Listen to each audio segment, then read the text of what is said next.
Who will fix the health of millions of people you have poisoned? Hey family, Gracie here. I hope you all are okay.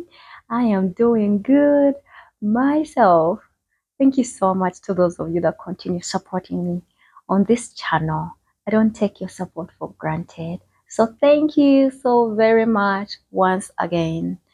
Today's video is one of those that should spark conversation between us as Black people. You see, we be having issues that are affecting us, and most of the times we discuss our issues with the wrong people and we direct our conversations to the wrong groups.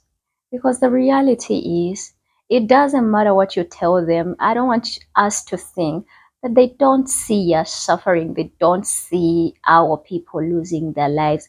They are seeing all of these things and they are facilitating these things, and they are actually excited and happy deep down in their heart, because I feel like their whole, intention was always to have Africans, out of the way so that they can enjoy more. So sometimes I understand that we have to raise our voices and speak about things, but sometimes we do address the wrong people. Nevertheless, it does not mean that we should be quiet.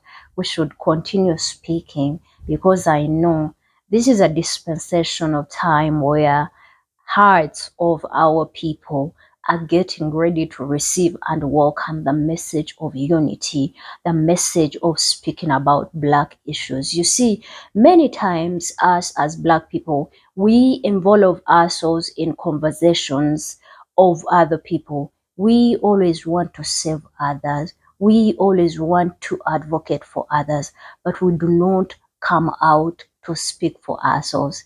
Have you ever wondered why sometimes we are all over advocating for the lives of Palestinians? I'm not saying that their lives do not matter. I am just saying we as Black people normally want to fight for others but do not want to fight for ourselves.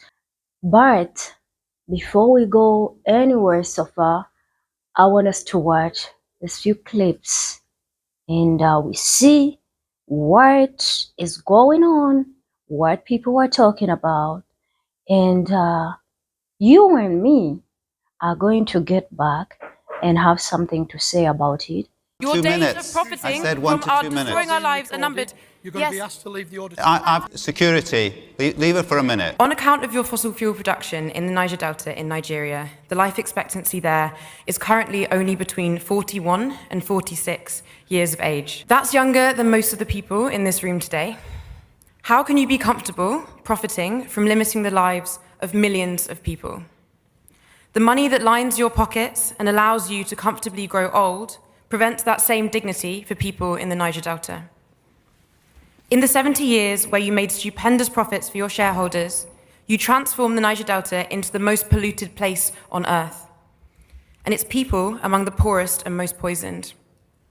In that period, your company has been complicit in flaring gas non-stop at 178 flare points all over the Niger Delta, emitting millions of tons of CO2 yearly and poisoning over 40 million people with cancer and other respiratory illnesses. Several reputable studies have established that methane, carbon dioxide, and other chemicals from flared gas poison people with cancer, respiratory illnesses, birth defects, and diseases of the skin. When it rains, the poisonous chemicals in the atmosphere return to further pollute the soil and rivers, reducing farm fertility and killing fishes. Several scientific reports, including those from the United Nations Environment Programme, have been published, all of them indicting you for massive pollution and poisoning. They have confirmed that your activities have led directly to major health risks and livelihood losses. This is not speculation, these are facts. But it feels important now to share a human story. Our friend's only water source, a hand-dug well, has produced nothing but crude oil for 3 years. In 1 year alone, our friend unexpectedly lost his sister, his father, and his baby niece. Up until now, Shell has refused to accept that its ruptured pipe is the source of the pollution that has contaminated the drinking water of the entire community. I'm sorry, could you maybe ask a question? It's I said 1 to 2 minutes. I've already given you 3 or 4. Sorry, could you ask a question? Thank you. Heartbreakingly, this is the reality for countless families as a result of your pollution. Who will fix the health of millions of people you have poisoned? For years, you have pushed back against the legal case from the Igale and Bile communities, against you for your decades and decades of pollution.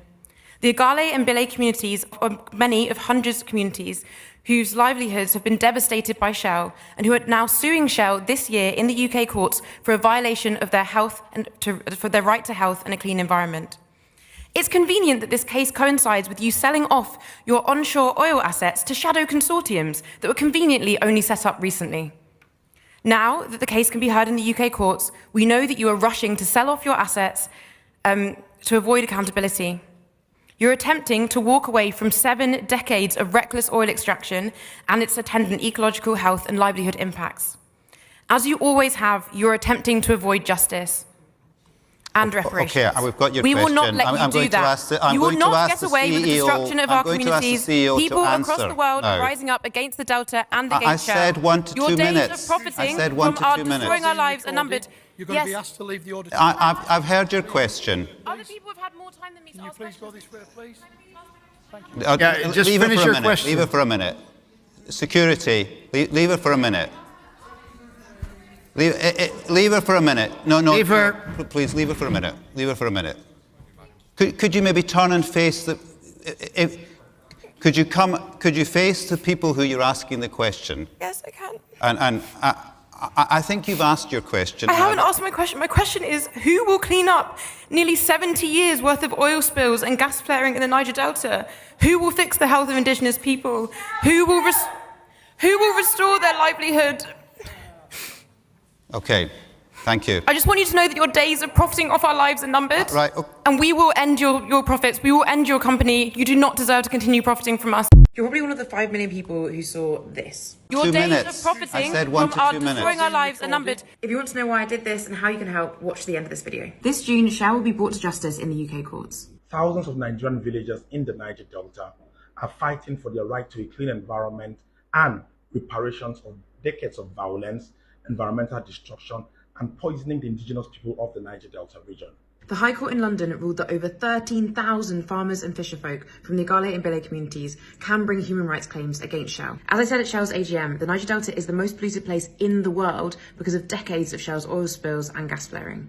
And because of this, the life expectancy in the Niger Delta is only between 41 and 46 years of age. This legal battle has lasted 8 years. While Shell delays justice, they continue to poison the people of the Niger Delta with cancer and respiratory illnesses. Shell is currently trying to run away from this case, rushing to sell off their assets in the Niger Delta to shadow consortiums to try and avoid accountability. Despite setbacks, there is hope for a trial to secure a full cleanup and reparations. Sign the petition for climate reparations linked in my bio, and make sure that you share this video, that you comment on it, save it, like it, boost it in the algorithm so that many, many people know about this court case. You can help bring justice to the people of the Niger Delta region. We have to understand that as Africans, that this relationship that we have with Western governments and Western powers are not genuine relationships. They will continue to reap and reap and reap all the minerals and all the resources that we continue to grow and dig up in our country without sowing a thing, and we won't even realize. When are we going to wake up? When are we simply going to wake up as an African people and as a diaspora and realize what is going on? Can you imagine 70 years? 70 years of trying to limit other people's lives, of trying to eliminate others so they thrive, so them and their children are able to enjoy and live off the sweats, the pain, the sufferings, the blood of the blacks in Africa. This young lady, an environmental activist, is in the room of the colored people trying to address the things that they have done, specifically to the CEO of Shell. There's a video that I made, and I touched about that just small, but I wanted to bring it in broad so we see what is happening. You see, when I talk about we want to fight for everyone else, but we do not even know the problems that are affecting our people. We do not know the petitions that we need to be signing for. Because if we find issues that Black people talk about, I don't know if we've normalized being in pain and suffering and dying and, being the victims where everyone else can come and do whatever that they want to do. We literally do not promote these things. That's why in the intro, I had to bring this one out. So it creates awareness to all of us that before you go to your neighbor's house to save them, make sure that your house is okay, all right? Now she's trying to air out her concerns and see the amount of resistance that she gets. When Palestinians or people that look lighter be in rooms and they even shout, "Free this country," up loud, nobody goes to arrest them. Nobody kicks them out. But when it comes to our own people, you saw exactly what happened. But at the same time, it does not surprise me. Because yes, we need to be speaking up. But to who and in front of who? Because we are not supposed to forget the fact that the people that you're trying to hold accountable and let them know of all the consequences of their own actions, they know better. They know they are doing this to you. And they know nobody is gonna touch them. If their own organizations are coming out and they are indicting them and they're saying they've been polluting and destroying the environment in these developing countries, and they cannot even accept or even stop what they are doing, you think you as an African, you have any power to stop them? Because all we are doing is talking. The solution should be to chase and kick them out. Yeah, that's the thing. You can poison 40 million people, 40, not just people, the living creatures in water. This environment was put out there for us to protect, but we cannot even protect it because of the people like you, as you're busy enriching your own people. But you want everything here to, burn and, get destroyed. Fish is dying. Some people feed off water. That's where they get their money, because they have to go and fish and sell stuff there.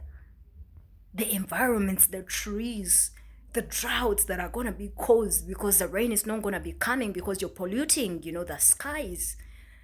You're burning the layers. And when, droughts strike, and you say, oh, these people are poor, they are dying, but then you're forgetting you need to take some part. You need to own some part to yourself, as much as our leaders need to own their part too. You are running away from the entire picture, but you want to say, oh, Africans are corrupt, oh, Africans this, oh, Africans that. But the very first person that we need to put a stone on their neck is our leaders, the people that we wake up every day and go and vote for. I said some time back that our roles as citizens of these countries is not just to go and vote, but to put pressure and ask for accountability, because clearly the leadership above is allowing these things. In exchange for what? Of course, for money. Of course, for assets abroad. That just in case anything gets destroyed here, they will not even waste any time, but they will just leave you, who is going out there preaching and telling these palm-colored people of how they are plundering, of how they have committed this and that. Our leaders permit this. This is a call to young people to make research of the things that are happening in the background. It's time for us to question things, because you're the one that is losing. You're the one who cannot afford to take your parent to Europe to afford good medical care. So we cannot continue to demand for justice from when all they have done from the beginning of time, they've always come, taken, stolen, plundered, unalived, destroyed. That's known of them. In history, they have never ever come out to give any accountability. Never. But they want you guys to give an accountability to why you all are corrupt, to why your countries are not developed, to why your countries are in this and that. The same people that are saying Nigeria is one of the 12 most dangerous countries to travel to, they're the same people that are coming to your countries to plunder, to steal and take. And if you thought that they have emotions to even think of your people that are dying, to even think of your people that are having respiratory issues, to even think of your people that are having cancers, that are developing cancers because of their own actions, you're wrong. They come and flaunt human rights in the name of, they don't want you to produce anymore, in that's human rights. But then they don't care about the rights of someone to live. Before you address this, before you got to be kicked out, and I appreciate and applaud her bravery, because that's what we need whenever we get space. Let us speak up. Let us speak up. Let us put these things in front of their eyes, because enough is enough. But we have to do it home too, because the worst enemy that we have, unfortunately, at this point, is leaders that do not think of the future of our children. That's the problem, the biggest problem of Africa. The biggest problem that we have is people that are not afraid of selling their own people. Our leaders sell our minerals, our leaders sell our land. They sell your land without even asking. Africa needs fixing. And unfortunately, there's no one else that is going to fix us. We are going to have to do it. We are going to have to do it. We are going to have to go back to the drawing board and build the foundations. Everything that was broken, the broken system, the broken government system, it should stop demanding for recognition and respect from the palm-colored people. They are not going to listen. They are not going to give any accountability of their own action. They never in history, never ever have they ever done that. They've never. Slavery, they are trying to erase slavery. You hear people asking questions like, if slavery happened, where are the ships? Where are the ships, those huge ships that took all the people? And you hear all of us trying to buy into it. Yeah, I think it is true. Now they are trying to erase your history. I am coming to one understanding and an agreement and a conclusion that we will never ever hold these people accountable. We will never ever get the justice that we deserve. And I'm not just talking about us. I'm talking about you Black people as well in America, in the UK, because the same systems are still in place that were set by the enslavers, the colonizers, the imperialists, those evil people. They're the same systems that are still running. To an extent, when you ask for reparations, all they run to is they think you all just want to get free money. And they say, we are not the same people that used to live back then. Aren't you enjoying and thriving off the systems that were built and the riches and the wealth that were accumulated off the backs of the Blacks? Aren't you? And this is a conversation that you're trying to run away from. That's why I want to generalize this entire conversation. Yeah, they promised reparations. Did they give that? Did they? Who is asking for that? Who is holding them accountable? Who is asking for justice? Who? And even if you do, you're asking the wrong people, because apparently they want you to stay there and they think they have given you opportunities, but still they can't handle it really well when you do better than them.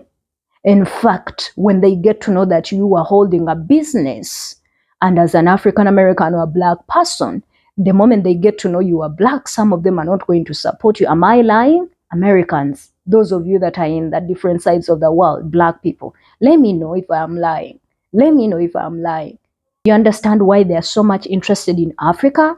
Yes, their intention to keep it impoverished. If that has been happening in the Niger Delta for 70 years, how long has this, mining and stealing and looting and war that has been going on in Congo been for? How long has it been happening? How long are the people of Sudan and Somalia and all Ethiopia and all these areas been through destabilization? But the solution is to silence you and kick you out when you speak out. This is not just about this thing, because you guys, I see a lot of us content creators, we have so many important messages to push out there. Once you put it on the internet, it's going to be suppressed. But guess what? You will find a palm-colored lady just dancing to an Afro song, and then that is trending. But the issues that are affecting us are pushed out of the window. That's why I'm starting to believe some of these platforms are racist, which is the reality. You think we don't have creativity over here? We do have a lot of creative people. I'm mixing a lot of things, because if they are saying we all have freedom to express ourselves and speak about these things, but this is how they treat you on the platforms, they suppress you. The amount of money that is paid to Black creators is it's too much. It's too much. Like, I'm going here and there. You get it. But all I'm trying to reach at is the fact that at some point we have to give up that, dream of thinking we are ever gonna get justice, that we are ever gonna be treated the same. When we come out here to speak the message of unity as Africa, because if we speak as a collective, that's one thing that we need to get. As when we speak as a collective, if Kenya comes out to speak about the things that are happening in the Niger Delta, if we have every right to cross each other's borders and talk about these things without fearing that we are trying to interfere and meddle into other people's business, because these are our people. That's why I come out to speak about even the things that happen to Black Americans. Because to me, except to those that do not claim me, but to those that claim me, you all are my brothers. Because you all speak about our issues too. I see a lot of channels that are addressing the problems that are going on in Africa that are headed by Black Americans. You understand? And why do they do that? Because they know we are their people. Because they are trying to build and establish a ground that some of you, when you decide one day to come to Africa, you're going to find things fixed. But also encouraging more other people to come. Love the fact that she had the bravery to do this. This is the same energy that we all need to apply. If you're South African, if wherever you are from, I don't want you to be, to feel like, oh, you cannot speak about my president. Speak about it. Because maybe I'm a bit limited to speak about it, me. But you are far. You can speak about it. And let's create awareness. We are the ones that are going to give ourselves justice by holding our own people accountable. If we throw these puppets out of power, it's time for us to rise. It's time for us to have these uncomfortable conversations. Salvation is not going to come from them. Salvation is going to come from us. Young, melanated queens and kings, salvation is here. We can do this. We can save ourselves. It is time to stop looking at them and be like, oh, they are going to feel bad. They will never ever feel bad. You're not dealing with humans that have emotions. Emotions are out of their way. All that matters to them is money and power and all of that. And all that matters to you is that your grandmother, your mother, your sister, your auntie is okay. That's what matters to you. Let me know what you think in the comment section. Subscribe if you haven't subscribed. I will see you in another video. It's Gracie here. I love you all, my people. Bye.